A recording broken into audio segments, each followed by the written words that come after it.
काशी विद्यापीठ बनारस में जो बच्चा पढ़कर आता था ब्राह्मण का, उसकी बड़ी महिमा होती थी और उसी से सभी अपने धार्मिक अनुष्ठान कराया करते थे, अच्छी दक्षिणा देते थे कि बड़ा अच्छा सदग्रंथों का ज्ञाता।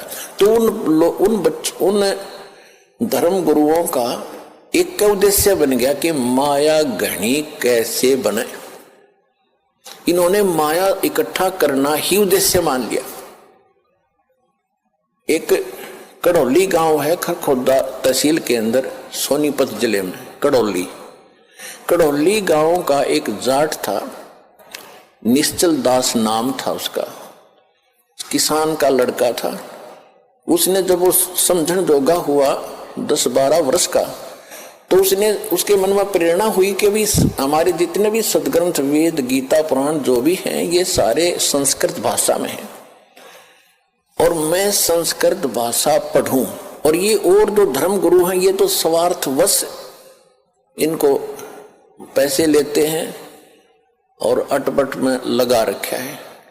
मैं सदग्रंथों को पढ़ूंगा, वास्तविक ज्ञान करा करके फिर सच्चा ज्ञान लोगों को बांटूंगा फ्री में।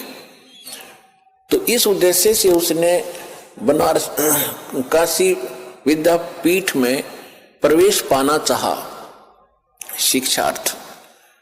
तो उसके सामने एक समस्या आ गई कि वहां केवल ब्राह्मण के ब्राह्मणों के बच्चों को ही प्रवेश मिलता था। उसके लिए गांव से नंबरदार होते थे, सरपंच नहीं होते थे, उनसे लिखवा कर ले जाना पड़ता था कि इस गांव का ब्राह्मण का पुत्र है, उसको प्रवेश मिलता था। तो उसने एक नंबरदार ऐसे ही अशिक्षित होते थे, उसने आप पे लिख लिया कि ये निश्चलदार पुत्र फलाना गांव कड़ौली और ब्राह्मण का बेटा है। उसके दस्तखत करा लिए, वो प्रवेश पा लिया। प्रत्येक कक्षा में प्रत्येक वर्ष सबसे टॉप में आवे, संस्कृत भाषा सीख ली, बहुत अच्छा।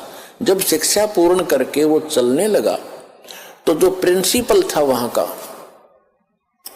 बनारस का जो ब्राह्मण प्रिंसिपल था यानी मुख्य अध्यापक था, शिक्षक था, उसके एक कन्या विवाह के योग्य थी, युवती थी।